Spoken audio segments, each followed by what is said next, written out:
In 2008, a 20-year-old college student named Olivia Mitchell was found unconscious in her bedroom. Beside her lay an empty vodka bottle, scattered prescription pills, and a typed letter confessing to 2 murders. The letter detailed how she had poisoned both her father and stepfather with antifreeze, providing specific information about the methods used and her supposed motives.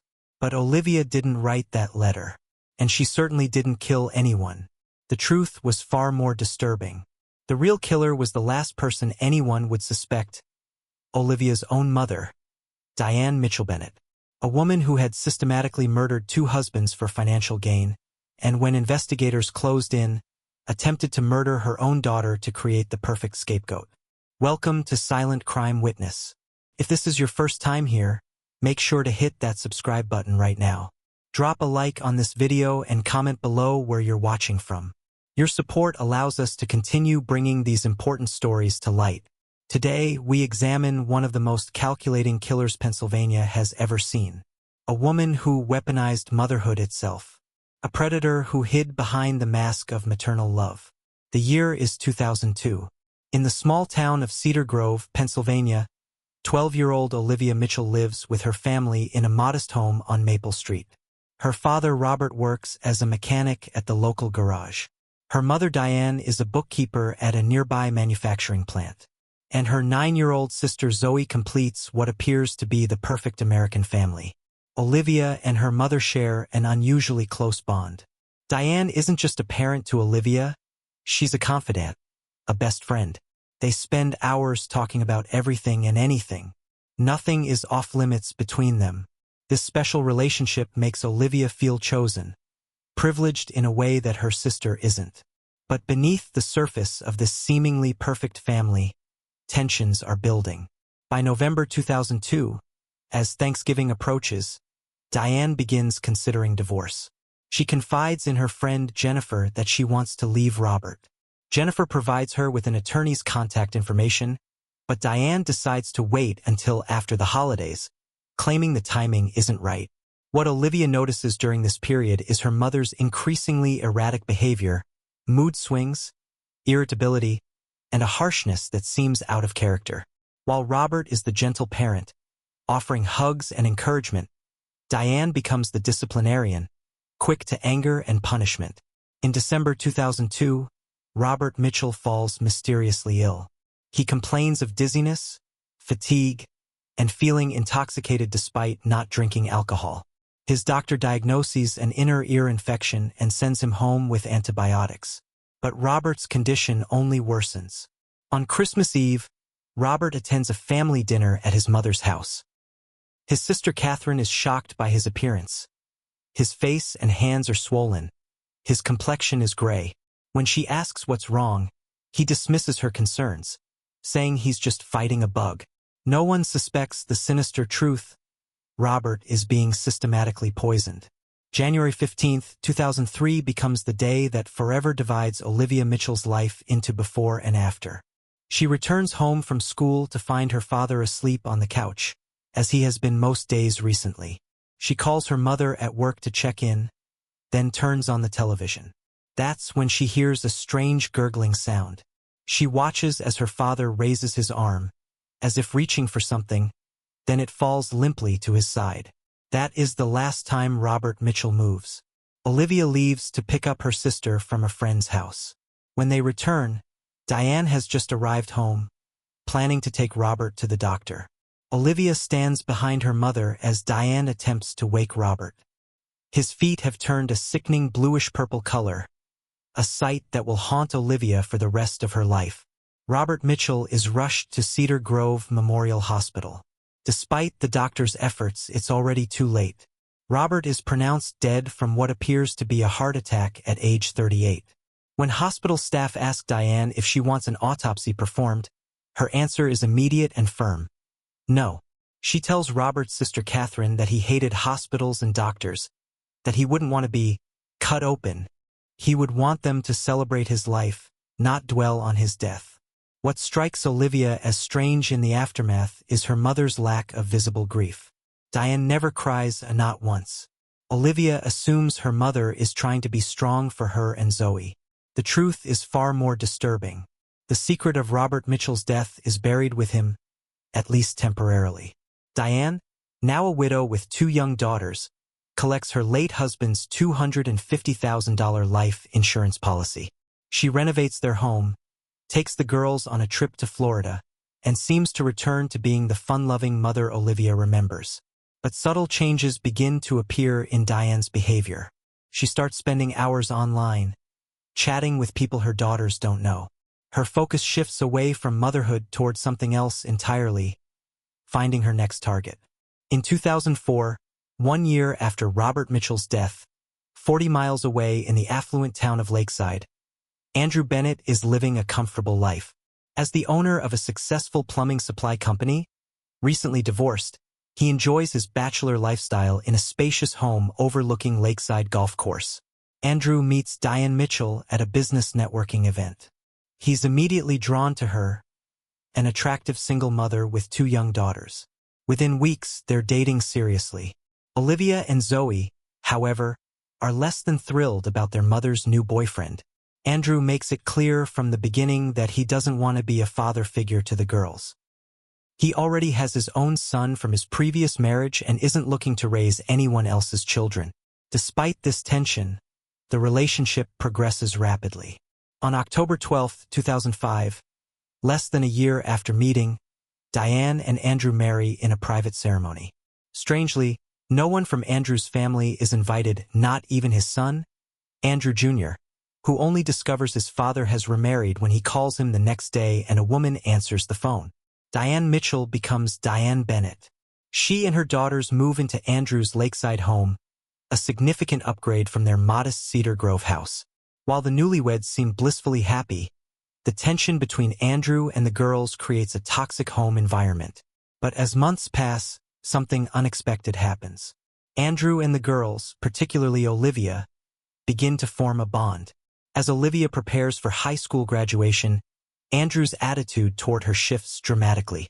At her graduation party, he beams with pride like a real father. As Olivia and Andrew's relationship improves, however, the marriage between Andrew and Diane deteriorates. They fight constantly, often about money and the girls. History is about to repeat itself in the most disturbing way. October 15, 2007. 2 years after the wedding, the Lakeside Police Department receives a disturbing 911 call from Diane Bennett. She tells the dispatcher that she thinks her husband might be dead. She explains that she and Andrew argued the previous night for hours. According to her, Andrew got drunk, grabbed a bottle of whiskey, and locked himself in their bedroom, refusing to come out or speak to her. Police are immediately dispatched to the Bennett home. When they arrive, they break down the bedroom door to find Andrew lying face down on the bed, naked and unresponsive. On the nightstand is a glass half full of a greenish liquid. On the floor is an open container of antifreeze. Tipped over, the contents spilled on the carpet. Emergency medical personnel pronounce Andrew Bennett dead at the scene. The initial assessment suggests suicide. A man, depressed after a fight with his wife, locks himself in his room and drinks antifreeze. But Detective James Moretti of the Lakeside Police Department senses something isn't right. The scene feels staged, too perfect. His suspicions deepen when another officer discovers a turkey baster in the kitchen trash can, containing traces of the same green fluid found in the glass. The question immediately arises. If Andrew locked himself in the bedroom to drink antifreeze, how did a turkey baster with the same substance end up in the kitchen garbage? As Andrew's body is taken for autopsy, Diane is brought to the police station for questioning. She calls Olivia, who is now in her first semester of college, to deliver the news of Andrew's death. Olivia is devastated, unable to comprehend how she could lose a second father figure in such a similar way. While the investigation into Andrew Bennett's death continues, Diane inherits everything: his house, his business, his vehicles, his investments. Andrew's will, mysteriously updated shortly after their marriage, leaves nothing to his son, Andrew Jr., who is devastated by what he perceives as his father's final rejection. With her newfound wealth, Diane's behavior toward her daughters changes dramatically. Suddenly, she wants to be their friend again. She takes them on expensive trips, buys them whatever they want. In retrospect, it becomes clear she was buying their loyalty, creating a buffer against future suspicion. In 2008, 1 year after Andrew Bennett's death, Detective Moretti receives the forensic evidence he's been waiting for. The results are damning. The turkey baster contains antifreeze and Andrew's DNA at the tip. The glass with antifreeze has 3 fingerprints, all belonging to Diane. The toxicology report reveals another inconsistency. Despite Diane's claim that Andrew had been drinking heavily, there is no alcohol in his system. District Attorney Caroline Winters joins forces with Detective Moretti, convinced that Diane Bennett murdered her husband. But to build a solid case, they need more than fingerprints. The investigation leads them to an obvious question. What about Diane's first husband? The pattern is too similar to ignore. They obtain a court order to exhume Robert Mitchell's body. October 3, 2008. Nearly 2 years after Andrew Bennett's death. Diane Bennett is asked to come to the Lakeside Police Department for a follow-up interview. Detective Moretti tells her they need to close out some details in the case. Diane arrives looking nervous, pacing the interview room. Then Detective Moretti delivers the news that will set in motion a horrifying chain of events. They've exhumed Robert Mitchell's body and found antifreeze in his system, just like Andrew Bennett. Then comes the question that breaks the case wide open. Moretti shows her photos of 2 glasses from the nightstand and asks which glass she brought Andrew cranberry juice in. Diane looks at them and says, "Well, when I poured the antifreeze." Then she stops herself and says, "I mean the cranberry juice." This Freudian slip doesn't go unnoticed by the investigators watching the interview. Diane immediately ends the interview, claiming the police are trying to frame her. She leaves the station, but the damage is done. Moretti and Winters obtain a warrant to tap Diane's phones, convinced she'll make a move now that she knows they're closing in. What they don't anticipate is just how desperate and how cruel that move will be. October 10, 2008. 1 week after Diane's interview, detectives monitoring the wiretap hear Diane make a frantic 911 call, claiming her daughter has attempted suicide.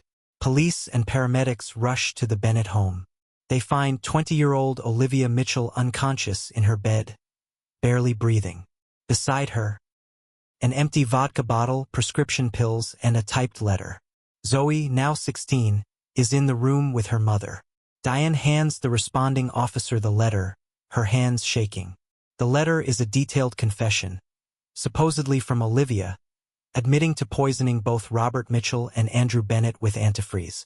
It provides specific information about the methods used and expresses remorse for the crimes. But something about the letter doesn't add up. It's typewritten, even the signature.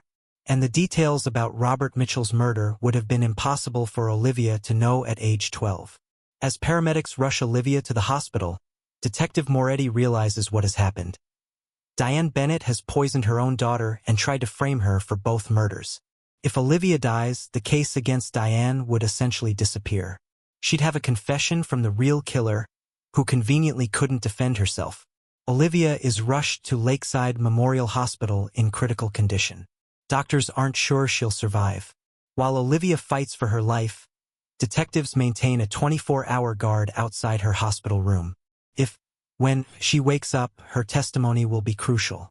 After nearly 36 hours, Olivia begins to regain consciousness. Before she's fully aware of her surroundings, Diane attempts to see her, pushing past the officer stationed outside. Olivia remembers waking up confused, not knowing where she was. Then her mother was there, touching her hair. There was a police officer right behind her.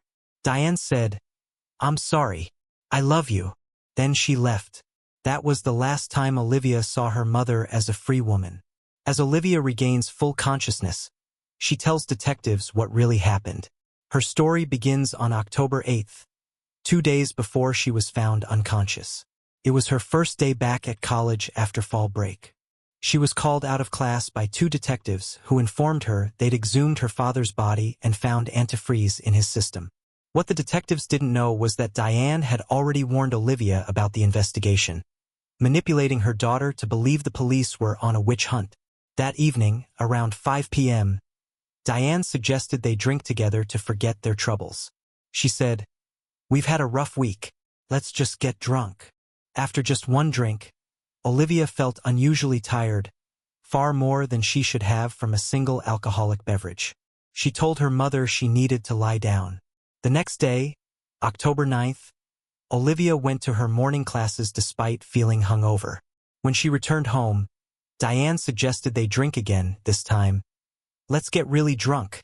Diane made Olivia a drink that tasted awful. So much vodka she could barely stand it. Olivia asked her to add more juice or soda. Diane went to the kitchen and came back with a straw, instructing Olivia to put the straw at the back of her throat so she wouldn't taste it as much. That was the last thing Olivia remembered before waking up in the hospital. Olivia's sister, Zoe, provided the final piece of the puzzle. She returned home that evening to find her sister had been sleeping all day. When she tried to check on Olivia, Diane appeared suddenly and closed the door, insisting Olivia was fine. The next morning, Zoe heard strange noises coming from Olivia's room. She found her sister making gurgling sounds, eyes open but unresponsive, with vomit on the bed. If Zoe hadn't discovered her when she did, Olivia would have died within minutes.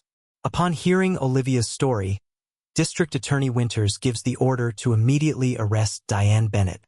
She is taken into custody in the hospital parking lot as she attempts to leave.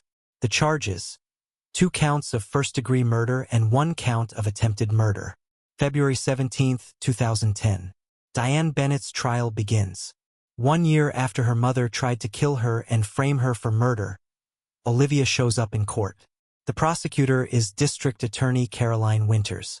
She's been preparing Olivia for this moment, but the young woman faces an incredible challenge, coming face to face with her mother in court, the woman she trusted all her life and who betrayed her in the most profound way possible. The worst part is Diane Bennett's only defense is to convince the jury that Olivia killed both her fathers. All Diane needs is reasonable doubt from one juror, and she walks free. Winters makes a bold move of calling Olivia to the witness stand as the first witness. Olivia describes finding her father on the couch, the strange sound he made, his arm rising and falling for the last time. Then Winters asks the question that breaks hearts across the courtroom. Olivia, if the drink your mother gave you tasted bad and you didn't enjoy it, why would you drink it? Olivia's answer is devastating in its simplicity. Because I trusted her. After 7 days of testimony and 4 hours of deliberation, the jury returns with their verdict: guilty on all counts. Diane Bennett is sentenced to 51 years to life in prison. Today, Olivia Mitchell has changed her name and works as an advocate for victims of family violence. She speaks at conferences about the warning signs of domestic poisoning and the psychological manipulation that often accompanies it. Her sister Zoe has become a nurse, inspired by the medical professionals who saved Olivia's life. Diane Bennett remains in the Westfield Women's Correctional Facility. She maintains her innocence to this day, still claiming that Olivia committed the murders and attempted suicide out of guilt. Her appeals have all been denied. The case of Diane Bennett forces us to confront uncomfortable truths about the people we trust most. What drives a woman to kill not just one husband, but 2? What darkness lives inside someone who can look into her child's trusting eyes and hand her a poisoned drink? Perhaps the most terrifying aspect of this case isn't that Diane Bennett is a monster. It's that she seems so normal. A loving mother, a grieving widow, a friendly neighbor. She weaponized the most sacred relationship, that between mother and child, to serve her own selfish ends. How many other Diane Bennetts are out there right now, hiding behind smiles, planning their next betrayal? How many families are in danger from the very person who should protect them most? This case reminds us that sometimes the most dangerous predators aren't strangers lurking in shadows. Sometimes, they're the ones tucking us in at night, telling us they love us, and asking us to trust them one more time. If you found value in this story, if it made you think about the nature of trust and betrayal, then please consider supporting this channel. Your subscription helps ensure these stories continue to be told. Like this video if you want others to see it, and share your thoughts in the comments below. I'll be back tomorrow with another case that deserves to be examined in full. Until then, stay vigilant, stay safe, and remember trust should be earned, not assumed, even from those closest to us.